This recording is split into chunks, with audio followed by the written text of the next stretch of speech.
আসসালামু আলাইকুম। তো বর্তমানে শেডের কাজের আপডেট দেখতে পাচ্ছেন। এখানে নতুন করে শেড বানাচ্ছি। আগের যেটা ছিল সেটা বাড়ির মধ্যে, এইখানে আমরা একটু বড় পরিসরেই শেড বানাবো ইনশাআল্লাহ। যেখানে দেখতে পাচ্ছেন সিমেন্টের খুঁটি এবং বাঁশের আড়া দিয়ে আপনার জিও শিট এবং পলিথিন দিয়ে ছাউনিটা দেওয়া হবে এবং নিচে পলিথিন বিছাই করার চিন্তা ভাবনা আছে।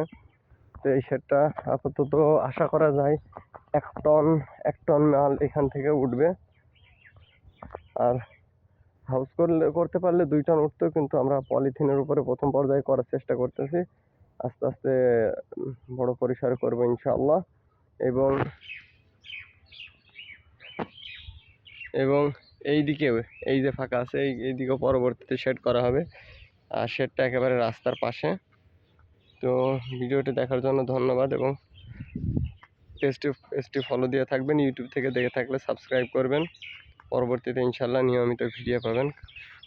খামারের আপডেট জানানো হবে ইনশাআল্লাহ। আসসালামু আলাইকুম।